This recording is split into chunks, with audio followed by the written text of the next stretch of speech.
میں دعوے سے کہتا ہوں وہی افغانی فوج جو امریکہ نے تیار کی تھی، جس کے پاس امریکن اسلحہ تھا، اس فوج کو آپ انڈیا کے ساتھ لڑا دیں وہ لڑیں گے، آپ اسے اسرائیل کے خلاف لڑا دیں وہ لڑیں گے، اس لیے کہ کلمہ پڑھنے والے ہیں، وہ اپنے افغان طالبان بھائیوں کے خلاف نہیں لڑے، بہت اچھا فیصلہ کیا انہوں نے۔ اب چیخیں مار رہا ہے امریکہ، چیخیں مار رہا ہے ہماری اتنی انویسٹمنٹ ضائع ہو گئی، تو میں نے کہا کوئی نظریہ ہوتا جس کے لیے وہ لڑتے، کیا وہ اس لیے لڑتے کہ ہمارے ملک میں قابض فوجیں حکمران رہے، جب چاہے ہماری بچیوں کو اٹھا کے لے جائیں، جب چاہے ہمارے گھروں میں گھس کے ہماری ماں بہنوں کی عزتیں تار تار کریں، اس لیے لڑتے وہ؟ تو جو لڑ رہے تھے وہ بھی، جو نہیں لڑ رہے تھے وہ سب چاہتے تھے کہ یہ ہمارے ملک سے دفع ہو جائے، یہ قابض فوج ہمارے ملک سے نکل جائے۔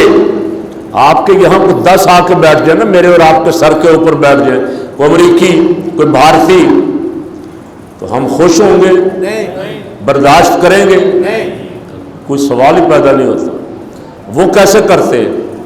وہ اپنے ایمان کے لیے، اپنے نظریے کے لیے 40 سال، پہلے 20 سال سوویت یونین سے لڑے، اب 20 سال امریکہ سے لڑے، اور میں تو کہتا ہی رہتا ہوں، کہتا رہا، ان 40 سالوں میں ہی کہتا رہا۔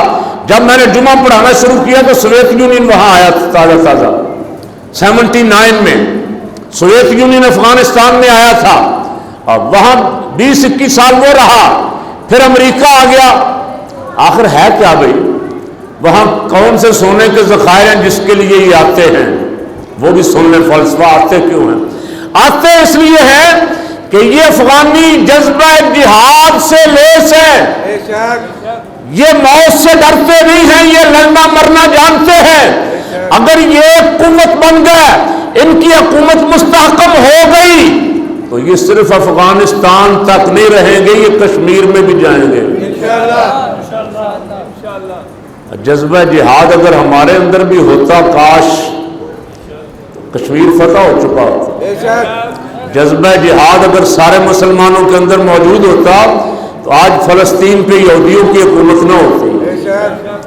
بہت سارے ہمارے مسلم بادشاہوں کا جذبہ جہاد ختم ہو گیا، غیرت مر گئی، ان کے گھروں میں بیویاں ان کی ساری یہودیاں، عیسائی، گوریاں ہیں۔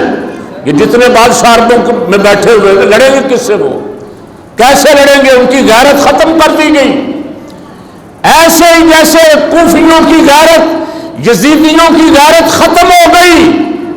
امام حسین رضی اللہ تعالیٰ عنہ کو بلایا اور بلا کے ساتھ دینے کی بجائے ظلم کیا۔